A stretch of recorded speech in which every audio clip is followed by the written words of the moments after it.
Misterios al anochecer, un programa que te interna en lo mejor de los enigmas, en los hechos misteriosos, la cultura y la buena música. Misterios al anochecer.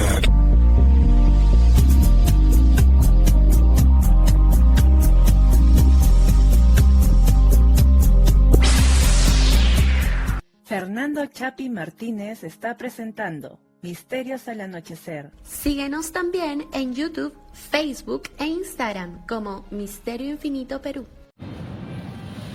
¿Qué tal, amigos? ¿Cómo están? Bienvenidos una vez más a Misterios al Anochecer. Aquí al habla tu amigo Fernando Chapi Martínez a través de Radio Arequipa Internacional, rumbo al centenario. También, por supuesto, los amigos de Lima Sur, ¿cómo están en Imperial 2? En la potente frecuencia de los 99.5 y en la región San Martín, por supuesto, también en los 96.3, desde el punto más alto de la ciudad de Lamas, el barrio Ancuayo, llegando a todo el Bajo Mayo, los sábados por la noche en ese caso. Y también, por supuesto, siempre hay que saludarlos y un fraterno abrazo para Edenex.es, la radio del misterio. Y por supuesto, yo los invito siempre a suscribirse a Misterio Infinito, pero en YouTube. Misterio Infinito, pero en YouTube, y también, por supuesto, para los que están pues con la onda más moderna, más actual, en Spotify, Reflexiones y Misterios con Fernando. Ahora sí, después de haber dado las vías de escucha o de visualización, como digo, esto es Misterios al Anochecer, y ustedes dirán, Fernando, a veces tú eres un poco pausado para hablar, ¿no? Pero ahora te escuchamos que estás pero on fire, estás emocionado. ¿Por qué? Pues ni más ni menos porque estoy en Playa Yaya en Chilca. Y esto a mí me emociona, amigos. Estoy grabando esto para que se hagan una idea, poco más de las 7 de la mañana, un día domingo, ¿no? Hemos estado ayer en observación o intento de observación de los cielos aquí, y digo intento porque estaba nublado el cielo, y reunidos también con un grupo de jóvenes con una fogata y conversando de distintas cuestiones.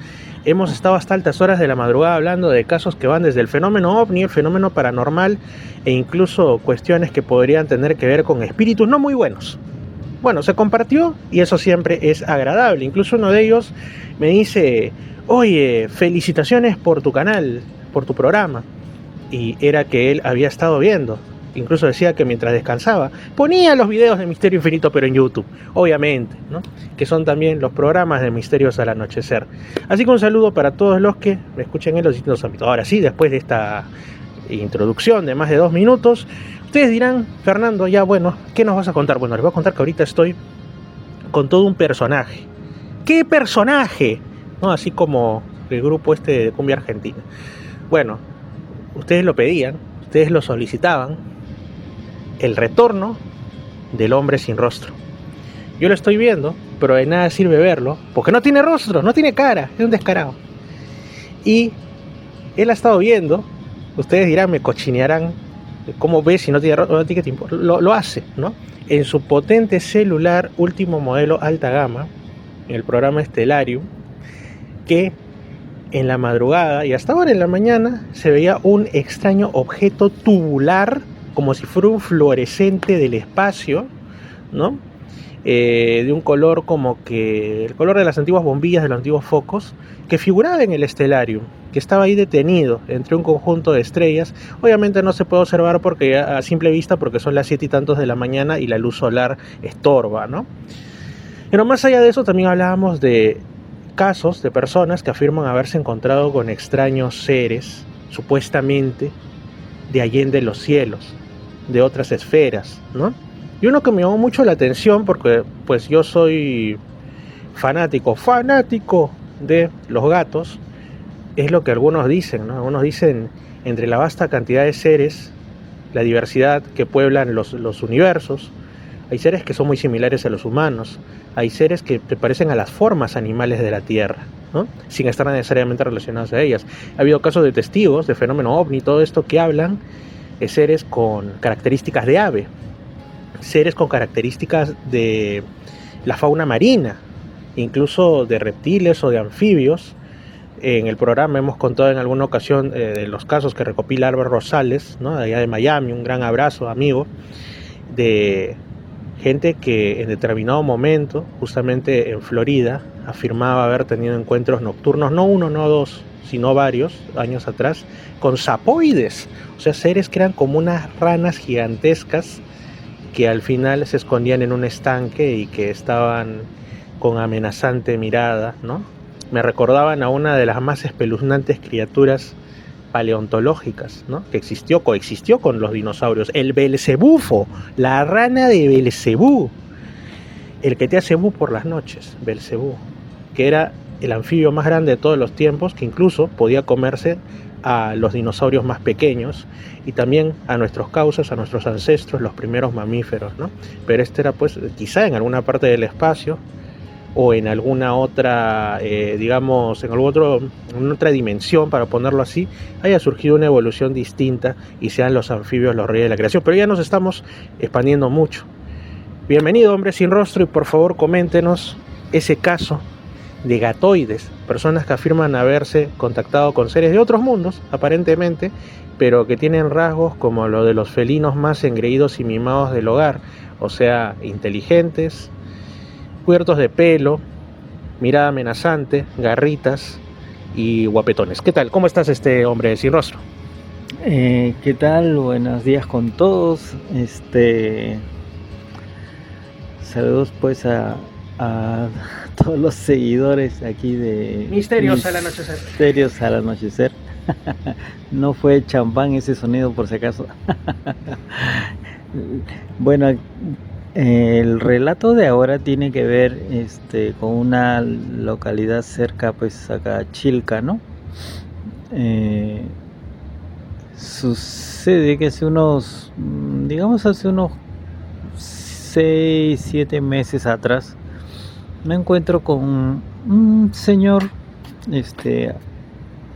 de la zona de Cañete, para ser más exactos. Él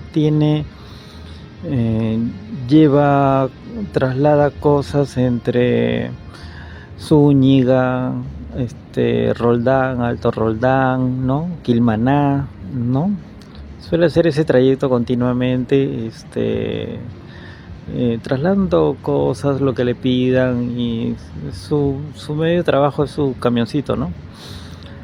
La cosa es de que, a mi pregunta por lo acontecido hace ya creo que un año va a ser, o un año y medio, ¿no? En la zona de Alto Roldán, con la aparición de un felino, ¿no? De más o menos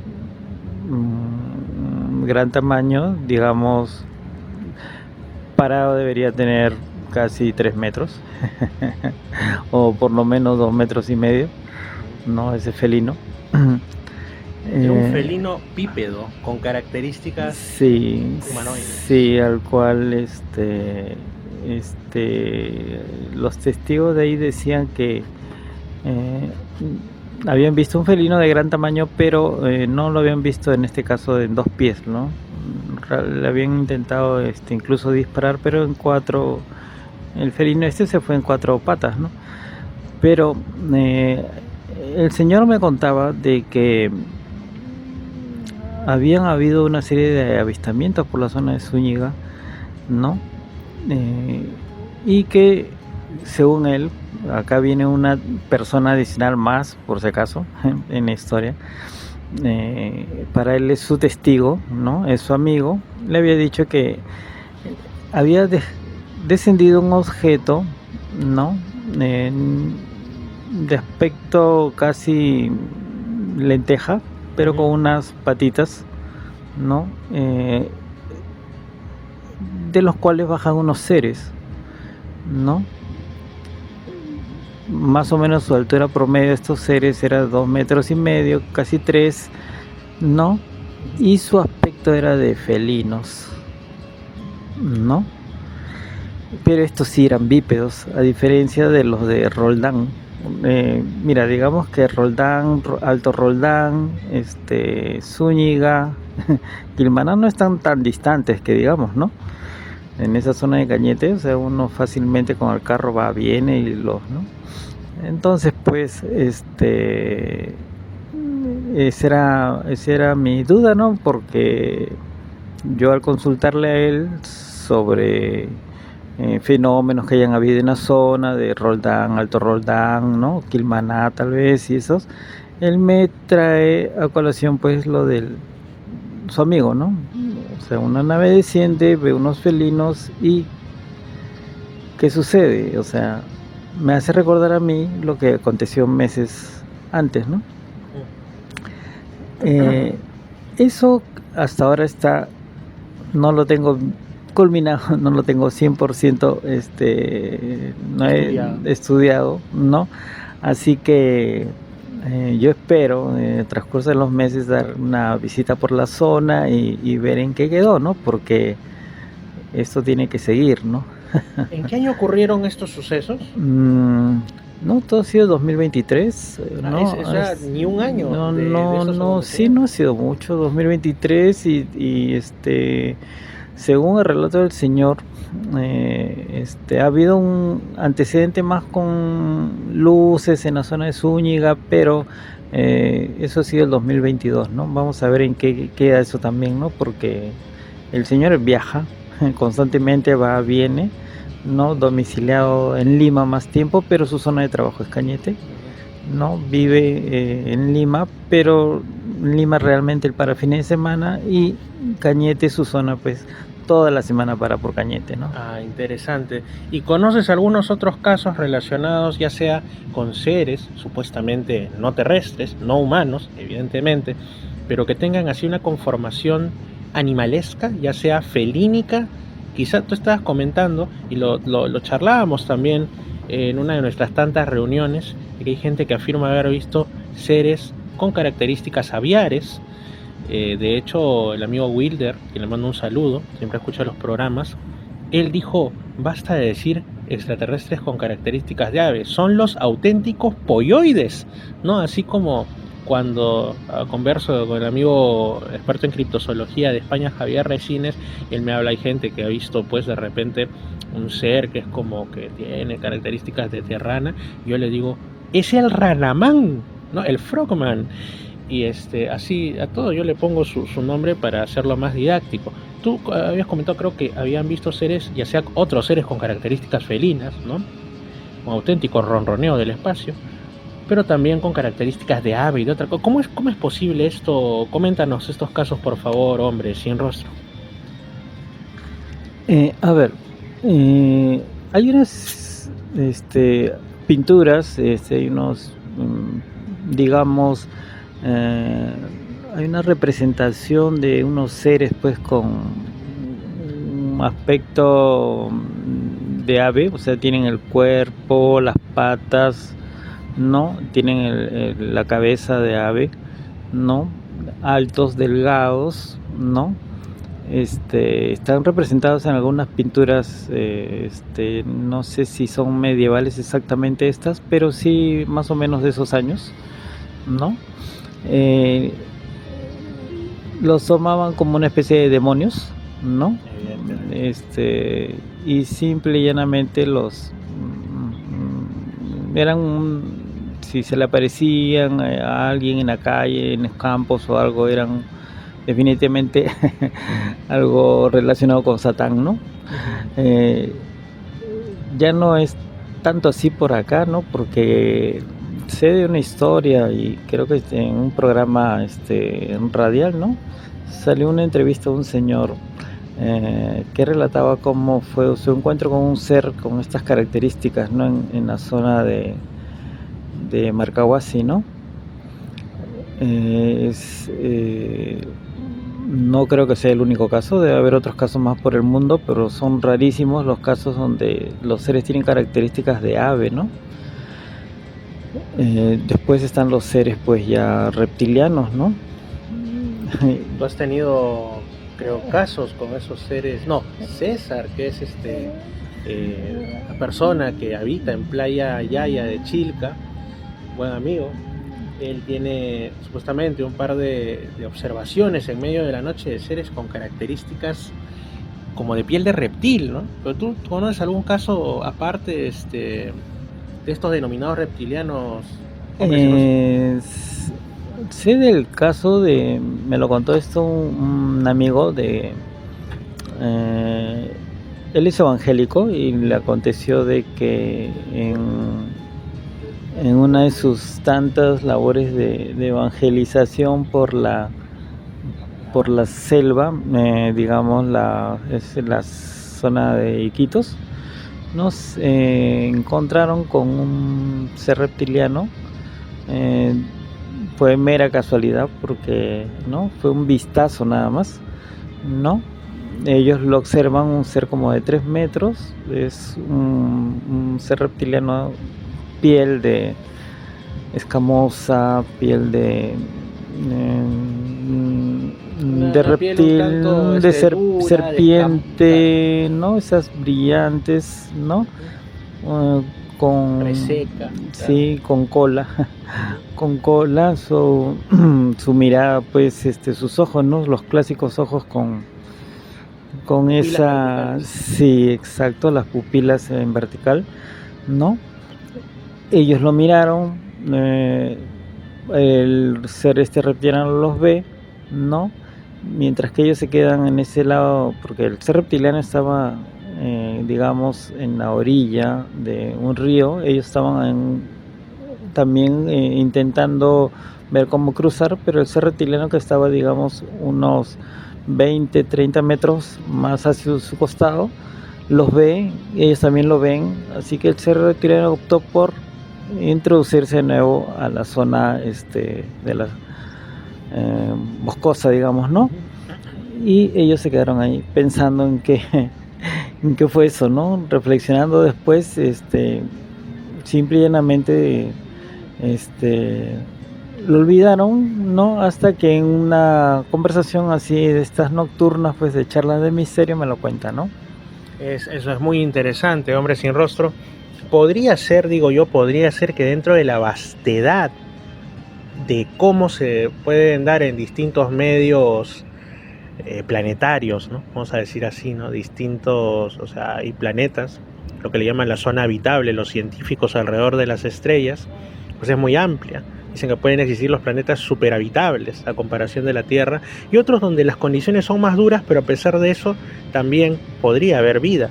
Entonces, digamos que de alguna manera algunos lo achacan al azar, a la evolución, digamos, porque surge así, ¿no? Otros hablan más bien de seres portadores de vida o sembradores de vida que van por los mundos como auténticos ingenieros genéticos, fomentando la existencia de, primero, lo más básico, las plantas, los animales, posteriormente la evolución hasta seres inteligentes. Así que pueden existir distintos modelos, ¿no?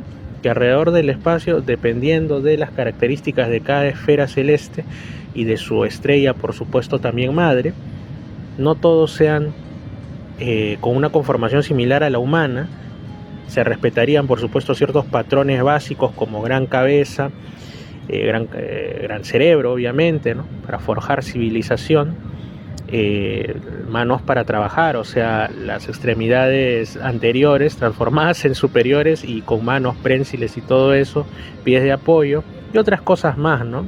Pero manteniendo las características de su origen, digamos, biológico. En este caso, algunos surgirían de los felinos, que para mí están entre los seres más misteriosos y más perfectos de la Tierra, y todos los que tienen gatos lo saben. Y otros surgirían quizá desde los reptiles, ¿no? Lo que se hablaba, la hipótesis del dinosaurio inteligente. ¿Cómo habría sido si el Troodón o alguno de estos otros pequeños, ágiles y muy inteligentes dinosaurios de finales del Cretácico hubieran sobrevivido? Y quizá ahorita estaríamos frente a un reptiliano en dominio de la Tierra, que algunos dicen también. ¿Y qué tal si estos sí lograron forjar civilización, se fueron al espacio ante la catástrofe y ahora están viniendo a ver qué hacemos con ese mundo que originalmente les perteneció? Así que hay de todo en la viña del Señor, hay posiblemente también de todo en las esferas de la creación. Fernando Chapi Martínez está presentando Misterios al Anochecer. Síguenos también en YouTube, Facebook e Instagram como Misterio Infinito Perú. Lo que no suena en otros lugares del dial, suena en Misterios al Anochecer.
nos observa. ¿Quién?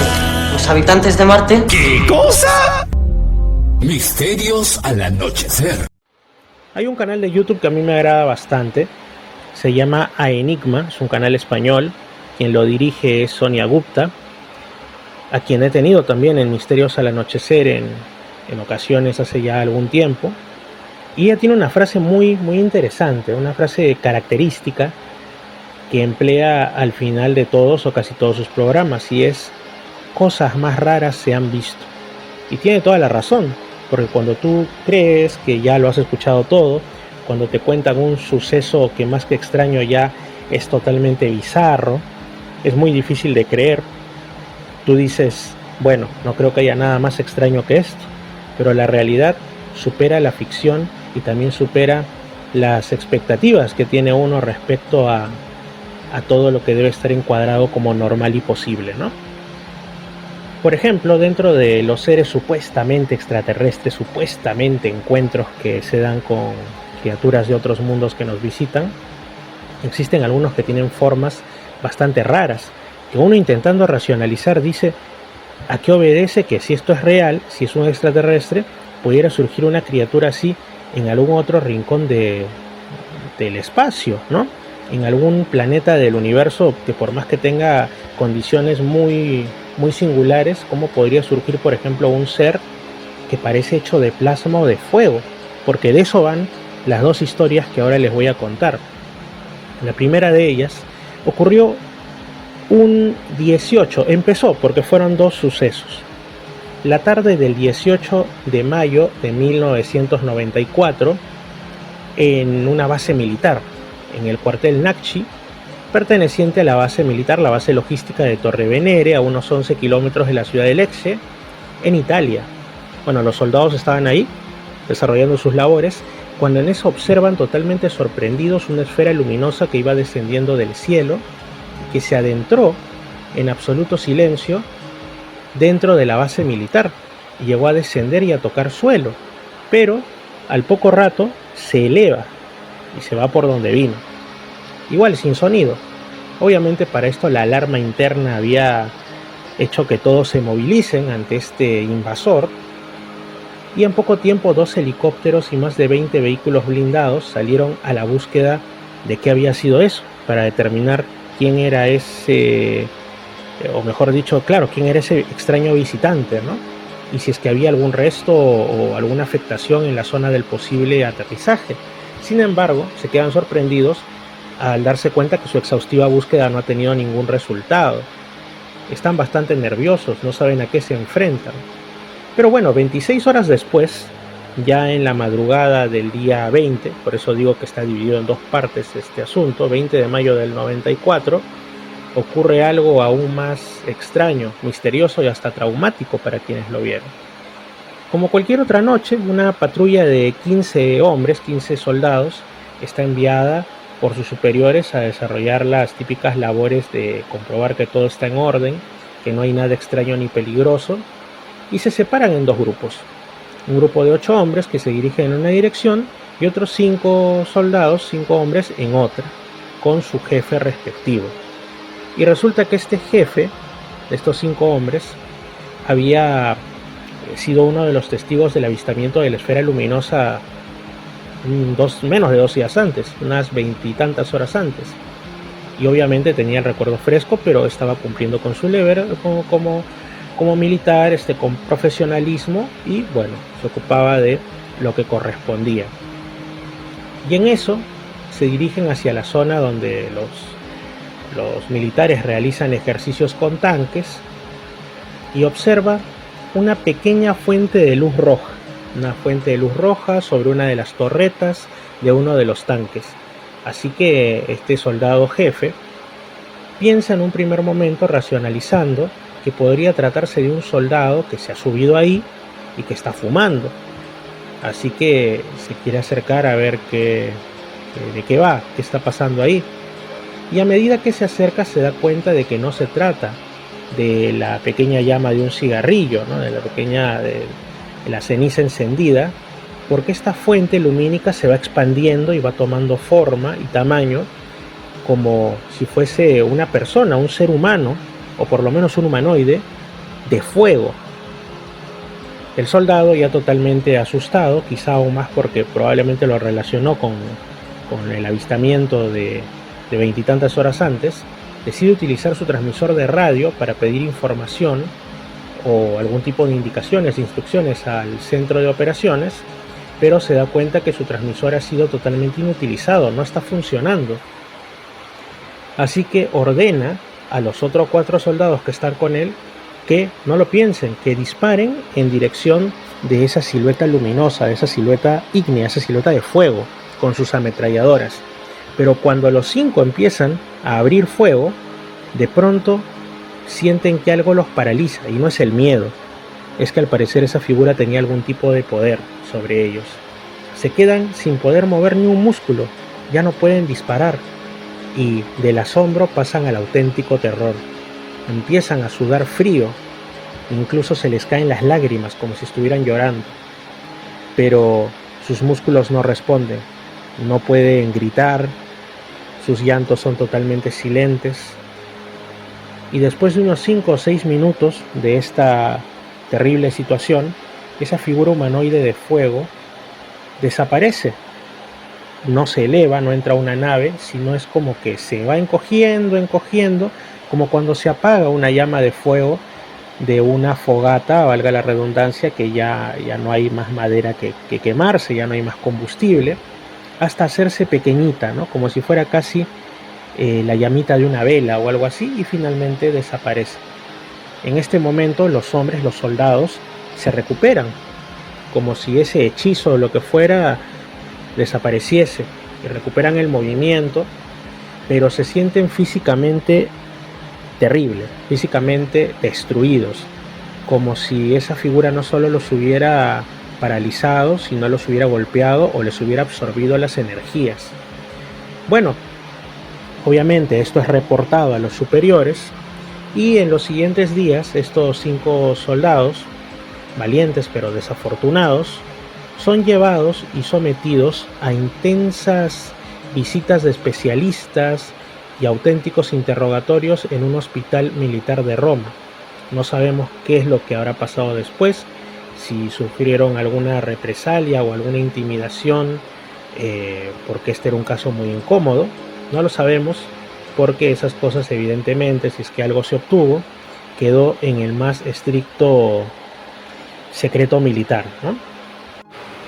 Por extraño que parezca, estos sucesos no son únicos, no son cuestiones que nunca más se hayan repetido, y por ende es también más difícil achacarlos de una manera libre, de una manera, digamos, con plena seguridad, a que se trata o de engaños, o de algún fallo en la percepción de los sujetos, o a una broma, o algún problema inclusive relacionado a la salud mental, porque han ocurrido, no son la regla ni mucho menos, pero han ocurrido en otros lugares del mundo, y las interpretaciones son diversas.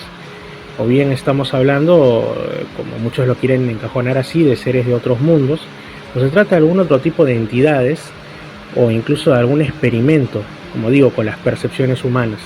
Nos vamos ahora hasta el 20 de septiembre de 1965, las 22:30, o sea, las 10:30 de la noche, hora local, en Felixstowe, Suffolk, Inglaterra. Son 3 los protagonistas, además por supuesto del misterio. Geoffrey Maskey estaba conduciendo su auto por la avenida Walton de esa localidad y llevaba a 2 de sus amigos de confianza, Michael Johnson y Mavis Fordyce. Cuando, como digo, estaban en el auto, se estacionan, están charlando de lo más animados, y así de la nada uno de ellos, Michael Johnson, sin mediar palabra, abre la puerta del auto y se dirige hacia la oscuridad de la noche. Sus amigos se quedaron desconcertados, seguramente pensaron que podían haber dicho algo que molestó a Michael, o lo más seguro, que era que simplemente se había retirado porque le ganó alguna necesidad fisiológica. Así que buscó un lugar en la oscuridad de la noche para aliviarla. Así que pues no se preocuparon demasiado. Pocos minutos después de la partida de Michael,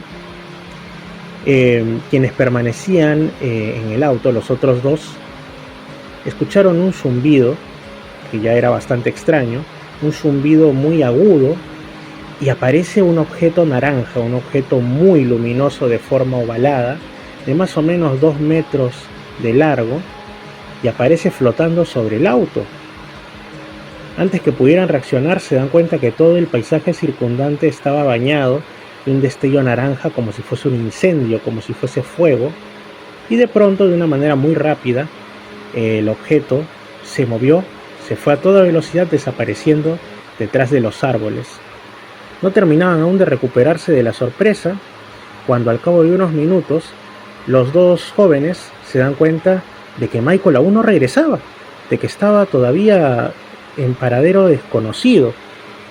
Claro, para calmarse siguieron pensando, bueno, quizá aún está aliviando su naturaleza, ¿no?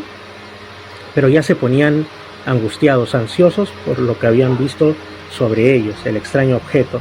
Así que salen del auto, empiezan a caminar y a gritos lo empiezan a llamar: Michael, Michael, sin éxito alguno. Alarmado, uno de ellos, Geoffrey, decide que se suben mejor los dos al auto y lo arrancan y empiezan a ir por los caminos, a conducir para volver a llamarlo por si se había alejado demasiado. Pero después de estos momentos de angustia, Michael finalmente reaparece, pero se le veía tambaleante, asustado, sorprendido, aterrorizado quizá, y sosteniendo su cabeza como si le doliera, como si fuera presa de algún gran malestar. Sus amigos primero pensaron que quizá estaba jugándoles una broma o algo así, pero mientras se acercaba, de la nada, cayó de frente al suelo, se había desmayado, había perdido el conocimiento, así que los otros dos se acercaron corriendo a ayudarlo. Michael, como digo, había perdido el conocimiento y no lograban despertarlo. Esto ya parecía bastante más grave, así que lo cargaron y lo llevaron al auto y lo más rápido posible condujeron hasta el hospital más próximo. Allí fue donde Michael finalmente recobró el sentido, pero no reconocía a sus amigos, no reconocía a nadie, era como si tuviera algún tipo de amnesia. Los médicos diagnosticaron que había pasado por un grave estado de shock y tenía además heridas en la parte posterior del cuello, como si fueran marcas de quemaduras. Se centraron en eso, en curarlas, en evitar que se infecten, y también decían que tenía una especie como de golpe o de contusión sobre la oreja derecha. Por seguridad fue trasladado a un hospital más grande, el hospital de Ipswich, que estaba más equipado, había mejores especialistas y de donde podría pasar algunas horas y quizá una vez que se recuperase de manera más plena ya ser dado de alta y retirarse. Entonces fue recuperando la memoria y les contó a sus amigos qué era lo que había ocurrido. Resulta que cuando salió del coche, del auto, sin decir una sola palabra, estaba obedeciendo a una desconocida fuerza que se lo estaba llevando contra su voluntad. Esta fuerza, o lo que fuera, lo había hecho caminar una distancia que él no podía estimar como un auténtico robot o autómata, y de pronto estaba cara a cara con un ser humanoide que tenía unos grandes ojos almendrados luminosos, pero no era un extraterrestre gris ni algún otro de la mitología ufológica, sino que estaba hecho de fuego, estaba conformado por llamas naranjas. Ahí o él perdió el conocimiento o algo le ocurrió, no tiene más recuerdos de lo que habría pasado hasta el momento que despierta en el hospital. Ni siquiera recordaba cuando fue hacia sus amigos caminando y agarrando su cabeza. En años posteriores recordó algunos pocos detalles adicionales, entre los que figuran la observación del resplandeciente objeto naranja que sus amigos también habían visto sobre el auto, que descendió junto al lugar donde él estaba parado, y al lado de esta nave había dos figuras humanoides que llevaban trajes de color metálico, de color acero, con los brazos extendidos a la altura del pecho y con largos dedos puntiagudos. Él, después de ese destello de recuerdos, ya no recuerda absolutamente nada más, sino nuevamente que se despertó en el hospital, y ahí es donde pues recobra la conciencia de quién era, de quiénes eran sus amigos, donde desaparece esa amnesia temporal. Estos dos casos han sido recopilados por Albert Rosales. Fuerte abrazo para él, investigador de Miami, que ha estado en el programa muchas veces y que también pues tiene su grupo en Facebook dedicado a estos y otros asombrosos sucesos llamado Humanoids, UFOs and Other Strange Phenomena. Realmente una joya de lo mejor que se puede encontrar sobre estas temáticas en las redes sociales. Así es, amigos, hemos hablado muchas veces de seres altísimos, de seres pequeños, algunos con conformación como de animales, seres que no sabemos si vienen de otros mundos o corresponden a realidades alternativas dentro del nuestro, pero que de alguna manera podríamos intentar encajarlos dentro de una dinámica evolutiva, ¿no? Quizá en un mundo acuático surgieron seres inteligentes con características de ese tipo, como de sirenas. Quizá en un mundo donde el aire es un medio más cómodo, seres con características aviares. Y en muchos otros, seres bípedos como nosotros, con características de tipo primate, o seres que tienen características más reptiles o anfibias o hasta felínicas, hay quien dice, pero no nos podemos esperar en qué tipo de ambiente, quizá en una estrella, quizá rodeados de plasma o en un planeta hipercaliente, podrían surgir por evolución seres de fuego, ¿no? O quizás se trate simplemente de algún tipo de holograma proyectado por los verdaderos seres que no se dan a conocer y que quieren ver cómo es que los testigos de este pequeño y extraño planeta reaccionan frente a eso imposible que están observando. Son muchas cosas que podemos plantearnos, pero las certezas quizás no las tienen ni siquiera aquellos que se han enfrentado cara a cara con estos misterios, con estos sucesos.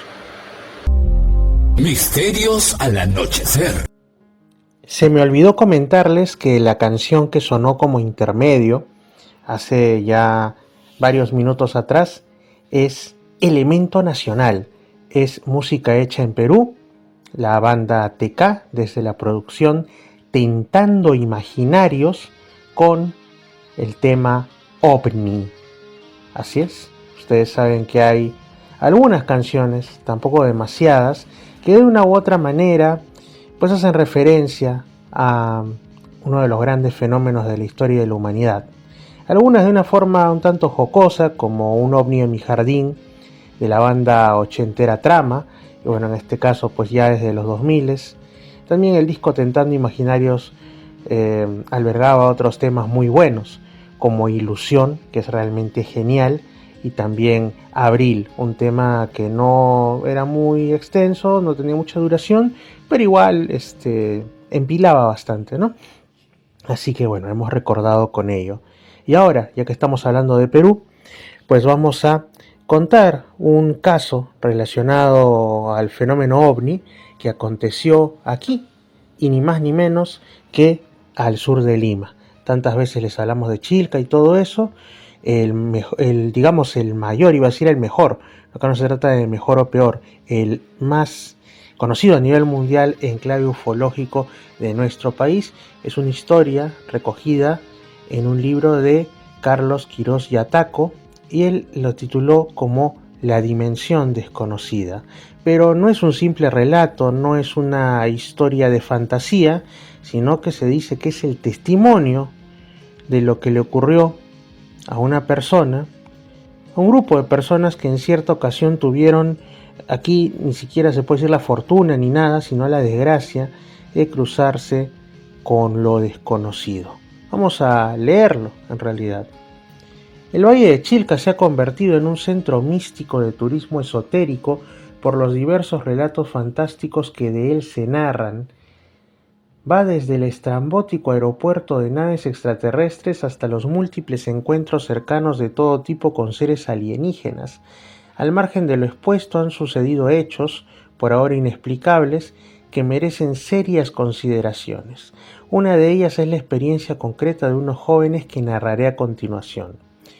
Iniciando la década de 1980, un grupo de 6 amigos chilcanos, César, Nicanor, Víctor, Jesús, Esaú y Marcos, Estudiantes de entre 17 y 18 años que culminaban la secundaria concordaron en acampar un sábado en una de las playas a modo de despedida. La playa elegida fue Yaya, que para algunos en el idioma yunga, el antiguo idioma de la costa, significaría algo así como gran señor, por ser cercana y de algún modo bastante concurrida. A eso de las 4 de la tarde trajeron sus carpas y se instalaron, acomodaron todo lo necesario para pasar un fin de semana estupendo. Se ubicaron a una distancia prudencial del roquerío lateral y se ordenaron en torno a un sector que les serviría de fogón para calentarse. Disponían de una pequeña linterna de mano, un atado de leña, queroseno y fósforos. Se divirtieron desde la misma instalación de las carpas. Luego jugaron un partido de futbolito o fulbito hasta cuando los rayos del sol lo permitieron. Terminaron de recrearse dándose un chapuzón para templar los cuerpos y después de su respectivo baño apostaron alrededor de una fogata a la que alimentaban con leña según se iba consumiendo. Les acompañaba también algunas botellas de vino de higo que Nicanor había sacado a escondidas de su casa. La noche se puso interesante, se puso sabrosona, diríamos, ¿no? Comenzaron narrando la historia de su primer amor. Hasta entonces habían sido muy discretos con sus intimidades. Imagino que por el vino de higo, pues, ahí ya empezaron a decir fuera inhibiciones, fuera desconfianzas y contaban sus cosas. Bueno, sin embargo, al final terminan enterándose que 3 de ellos habían estado con la misma chica de cuarto año llamada Margarita. Interesante lo que uno descubre. A medianoche la temática narrativa da un vuelco de 180 grados. La situación se pone aún más emocionante porque inician los cuentos de aparecidos, de espíritus chocarreros. Una a una se van suscitando las narraciones y cada una más terrorífica que la anterior. El terror se apoderó de ellos, manteniéndose una gran expectativa. Se hablaba de la Llorona, se hablaba del Pistaco, de la selva y también del jinete sin cabeza, un clásico, ¿no? Las narraciones que los conmocionaron. Los muchachos estaban agotados y de cuando en cuando se jugaban una broma diciendo que esa noche un demonio les jalaría las patas, alguno de ellos. Esto mantenía en vilo a las personas, ¿no? Y a eso de las 2 de la mañana un inesperado suceso vuelve más tétrico el momento. Un viento fuerte aparece de la nada y apaga la fogata. El fósforo se había mojado y no podían volver a encender el fuego. La espeluznante noche los envolvió. Jesús, Nicanor y Marcos terminan yéndose a dormir, pero en cambio Víctor, Esaú y César continuaron con las historias de terror. Ya vamos a dormir, mañana la seguimos, sugería César estirando sus brazos hacia atrás y haciendo un gesto como de que tenía frío. No quería molestar a sus compañeros que ya estaban descansando. No seas aguafiestas, la noche es joven, respondió Víctor. Lo que pasa es que tienes miedo. Yo voy a contarles sobre una historia conocida como María la Marimacha, insistía Esaú con voz tétrica a César. Pues yo no tengo miedo. Sigamos contando a oscuras, no importa, dijo César, replicando a quien puso en duda su hombría, su valentía, ¿no? Intentaron entonces reavivar el fuego de entre sus cenizas, soplando las brasas ardientes, pero no fue suficiente, pues el fuego exigía ser encendido nuevamente de la manera habitual. Acudieron a la linterna de mano para iluminarse de cuando en cuando. Mientras tanto, seguían buscando algún fósforo no se sentían cómodos estando sin fuego. Su intención era seguir despiertos, pero el frío a esa hora pues es importante, desanima, así que necesitaban calentarse. Esaú se encontraba de espaldas al roquerío y tuvo la impresión de que había visto una luz a lo lejos que tintineaba en la arena, así que exclamó: «Miren, allá hay otro grupo acampando». Cuando los 3 observaron, en verdad notan que sobre la arena hay lo que parece un fogón a la distancia que oscilaba de un lado a otro como si el viento lo estuviera moviendo, ¿no? Anda, Víctor, pídele que te regalen unos palitos de fósforos, mencionó César. ¿Y por qué no vas tú?, le replicó Víctor. Mejor nos la regimos, ¿qué les parece?, dijo Esaú. Ya el resto estuvo de acuerdo, así que con las manos casi sobre las brasas, que todavía alumbraban, extendieron una y otra vez, rigiendo para ver a quién le tocaba ir a conseguir fuego. Al final, Esaú se libró de ser el enviado y quedó entre Víctor y César. César fue el que terminó ganando la suerte, entre comillas, ¿no? Así que se puso de pie rápidamente, cogió su pequeña linterna para iluminar el camino y se va a conseguir fósforos. Mientras 3 de los compañeros dormían y 2 esperaban despiertos, César, se dirige a donde estaba ese supuesto otro grupo acampando. La distancia entre ellos y el supuesto fogón encendido era quizá de 300 metros, así que entre ida y venida le podría tomar unos 20 minutos, caminando muy lento, sin contar en si tardaba en convencer a esas personas, ¿no? A la distancia sus compañeros apenas alcanzan a divisar que César estaba conversando con algunas personas y que tras unos 15 minutos de espera notan también que ya está regresando. Sin linterna en realidad en sus manos, lo cual era llamativo. No se estaba entonces procurando alumbrar, ¿no?, el camino. Bueno, a escasos metros Esaú y Víctor notan que su amigo se acerca, pero les extraña que al final no era él, sino que era otra persona y no el amigo al que habían enviado. Sin embargo, les sorprende que esa persona decía que era César. Enciende un fósforo y notan que se trata de alguien, una persona como de 40 años aproximadamente, pero vestido con la ropa de César. Esaú y Víctor se resisten a aceptar que se trate de su compañero, que era tan jovencito, tan solo unos minutos atrás. Ante tal alarmante situación, los otros que dormían despiertan y entran en la confusa conversación. Este extraño señor termina convenciendo a los demás jóvenes que en realidad es César. Los datos que les alcanza sobre sí mismo así lo hacen suponer, información que solo era del conocimiento de ese grupo, revelada por ese extraño que llegó, termina por convencer y despejar la incredulidad de los amigos. Sorprendidos, todos acuerdan en ir a donde César se dirigió por esos fósforos. No habían avanzado ni 200 metros cuando la supuesta fogata cambió de color del naranja a un violeta intenso y ante la mirada atónita de todos, la extraña luz se eleva lentamente y desaparece súbitamente en el firmamento. «¡Es un platillo volador!», dicen al unísono los pasmados estudiantes. Esto atemoriza a los muchachos, pero a pesar de ello continúan hacia donde se encontraba esa supuesta fogata. En dicho lugar encontraron una especie de hendidura circular, como si se tratara de que algo enorme se hubiera posado y su peso hubiera hecho mella en la arena. Al costado encontraron la linterna pequeña con las pilas bajas que César había llevado para iluminar el camino. El domingo ya les alcanzaba, las primeras luces del alba se hacían presentes y allí pudieron notar con claridad los rasgos ya casi seniles de su compañero César. Les costó aceptar aquel suceso como parte de lo natural. Sus mismos padres incluso no creían que se tratase de su hijo César, pero ante el peso de las evidencias, ante el peso de lo que contaba, tuvieron que aceptar y resignarse que era su vástago.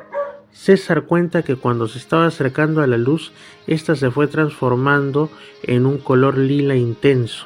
Cuando estaba cerca parecía un foco de esos como que pavonados, ¿no?, de color lila, donde no alcanzaba a ver la parte incandescente del mismo.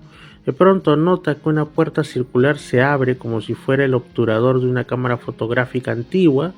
Inicialmente no quiso ingresar, pero la necesidad del fósforo hizo que se arriesgase. No se dio cuenta en qué momento perdió la linterna que estaba llevando. Adentro, continúa César, era un lugar agradable, amplio, atemperado, no había frío. Percibió como que si algunos seres que de pronto habían aparecido le hablaran telepáticamente, aunque él no podía captar claramente lo que le estaban diciendo. De ahí no sabía cómo explicar qué le sucedió, pero le mencionaron que deberían proteger el planeta de la contaminación, y si no lo hacían, la humanidad se autodestruiría. Sus compañeros asombrados inquirían de él todo cuanto se le cruzase por la mente. César ya no era el mismo.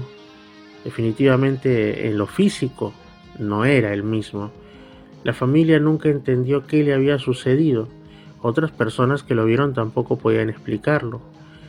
Tuvo que resignarse y acostumbrarse a vivir con unos 20 años encima de los 18 que había tenido tan solo unas horas antes. Buscó ayuda profesional, buscó a médicos, a psicólogos y hasta sacerdotes y otros más, pero ni ellos pudieron darle una respuesta satisfactoria. ¿Cómo era que un joven que tranquilamente fue a la playa con amigos se acerca a una aparente fogata y pasa de ser un jovencillo que recién iniciaba la vida, estaba en la flor de la juventud con 17 a 18 años, a ser un adulto maduro de 38 o 40? Eso no tiene lógica. Se han escuchado historias, obviamente, en distintas partes del mundo sobre supuestos pasos, distorsiones en el espacio-tiempo. Hasta hay películas y novelas que juegan con esta posibilidad entre encantadora y aterradora, pero tener la evidencia así en la carne de un desventurado ser humano es por lo menos aterrador, ¿no es así? Así que César buscó ayuda profesional, pero lo examinaban como un conejillo de indias, como uno de esos casos de revista científica que no vas a volver a encontrar así nomás. Inquirían de él todo lo que podían, lo auscultaban, pero no le daban ninguna respuesta ni resultado. Lo invitaron a narrar su vivencia por la televisión en un programa de ovnis, donde enfrentó su experiencia extraterrena con la lógica racional de unos pseudocientíficos. Para esta presentación le acompañaron incluso Nicanor y Víctor, que corroboraron que no era un mentiroso, que él era su amigo, que ellos eran testigos y corroboraron lo dicho. En la fecha en la que se escribe este suceso, como digo, el libro se titula El Ángel del Mar y otros cuentos cañetanos, de un autor chilcano, del autor Carlos Quirós y Ataco. Pues esto se ha escrito en 2005 y el grupo de amigos bordeaba ya los 45 años, pero César aparentaba 65. Todavía algunos de ellos para esa fecha residían en Chilca, incluso el propio César. Los otros compañeros emigraron a diversos lugares en busca de progreso. Y se termina el autor preguntando: ¿qué fue esa bola de fuego que tintineaba en la arena? ¿Fue una nave extraterrestre? ¿Qué experiencia le sucedió en realidad a este grupo de compañeros? ¿Es acaso Chilca un centro donde seres de otros planetas tratan de hacer contacto? Atravesó César por una puerta que le llevó a una dimensión desconocida extraterrena donde vivió 20 años, mientras que en la Tierra no habían pasado ni media hora. Entonces, ¿es real la presencia ovni entre nosotros? Bueno, yo creo que esta última pregunta ya está respondida en realidad por los innumerables casos que ocurren, ¿no? La presencia ovni, si los tomamos como objetos voladores no identificados, por supuesto que sí. Hay muchas cosas que se ven en los cielos y que no sabemos de qué se trata. Así que ovnis en ese sentido sí hay. Ahora, si se refiere a que son naves de otros mundos, claro, eso ya es una cosa mucho más complicada. Pero este caso que según algunos mencionan es real. Hay personas que afirman haber conocido a los muchachos y también sobre todo al protagonista, al que tuvo el asunto del tiempo adelantado, ¿no?, en su biología, de César, pues corroboran que no se trata de una invención literaria ni nada por el estilo. Lo cual también nos hace pensar en algunos otros casos donde el reloj biológico ha sido alterado por la presencia de estos seres o supuestas naves, ¿no? En ocasiones también con con resultados discapacitantes o hasta fatales, ¿no? Como un caso que hubo en Brasil, donde un hombre pues está expuesto, digamos, a uno de estos objetos supuestamente de otros mundos, y poco a poco se va deteriorando, va perdiendo las habilidades motoras, la inteligencia va regresionando, como si fuera un joven, luego un adolescente, luego un niño, y al final termina con una edad mental de pocos meses, solamente pudiendo decir 2 o 3 palabras, con una fobia tremenda a la luz y a otras cosas, como si fuese un vago recuerdo de su encuentro con ese objeto luminoso que lo dañó irremediablemente, y al final este señor termina muriendo, ¿no? Pero decían que su piel parecía rejuvenecida como la de un bebé, y de hecho su capacidad mental había vuelto hasta los inicios de su propia vida. Esas son cosas que nos pueden parecer rarísimas, nos puede parecer que son situaciones que no se van a dar, que corresponden más al mundo de la fantasía de terror que de una realidad, pero hay personas que han tenido consecuencias muy feas cuando el misterio se ha cruzado en sus vidas. Así que hay que siempre tomar sus precauciones. Bueno, 13 de febrero es Día de la Radio, así que yo quiero enviar un saludo a todas las personas que hacen programas radiales en Radio Arequipa Internacional, en Estación Lamas, en Imperial 2 y en cualquier otro medio de este tipo. Ahora se nos dice que la radio tradicional, la FM, AM, onda corta, mucho más, pues está muriendo, que está condenada a que le pongan pronto, digamos, ya en los libros de historia como una realidad inexistente. Yo creo que quienes hablan esto, como se dice, hablan porque tienen boca, o hablan porque creen que su barrio, donde todos escuchan Spotify, es representativo del mundo en su conjunto. Pero la radio es un medio muy noble, y no lo digo porque yo tenga programa, sino porque yo, por mi profesión como trabajador social, he tenido trabajos en comunidad, ¿no? He ido a distintos lugares que están alejados de los núcleos urbanos principales, y la gente se entera de lo que ocurre en el mundo, no a través de la internet, que su alcance es pésimo, ni bien sales de los principales núcleos urbanos aquí en Perú, sino a través principalmente de la radio, ¿no? La radio puede acompañar a alguien en el centro de una gran ciudad, o también en unas zonas que muchas veces no va nadie más, que los que ahí viven tradicionalmente desde hace generaciones. Así que ese es el gran valor y también la gran responsabilidad que tenemos todos los que de una u otra manera, con uno u otro contenido, hacemos radio. Un fuerte abrazo, y por cierto, también la radio está relacionada con el misterio, con estas cuestiones que llaman transcomunicación instrumental, ¿no? Las personas que utilizan receptores de radio y otras cosas para intentar establecer contacto, no sabemos si con el mundo de los que ya no están vivos, pero con otros mundos sí, de hecho, ¿no? Así que incluso la radio tiene también sus misterios interesantes. Un fuerte abrazo, amigos. Será hasta un siguiente programa en el cual les contaré algunas otras cositas interesantes, como por ejemplo lugares que descubrimos en una reciente salida que hemos tenido, y donde el misterio también se echó presente de dos maneras: mediante que uno de los amigos está utilizando el programa Stellarium y se topa con una figura tubular registrada por el programa en lo alto del cielo, y lo otro, pues hemos estado por ahí descubriendo algunas cuevas que al parecer habrían sido modificadas por seres humanos del pasado, ya que por algún motivo sacralizaron esos lugares, ¿no? Bueno, es mucho de lo que vamos a hablar en el siguiente programa, pero por hemos culminado. Dios los bendiga, tengan una excelente noche y nos estamos escuchando. Recuerden, Misterios al Anochecer, no solamente en las emisoras, sino también en Misterio Infinito, pero en YouTube. Misterio Infinito, pero en YouTube. Los estamos escuchando. Un fuerte abrazo. Chao. Fernando Chapi Martínez está presentando Misterios al Anochecer. Síguenos también en YouTube, Facebook e Instagram como Misterio Infinito Perú. Misterios al anochecer. Un programa que te interna en lo mejor de los enigmas, en los hechos misteriosos, la cultura y la buena música. Misterios al anochecer.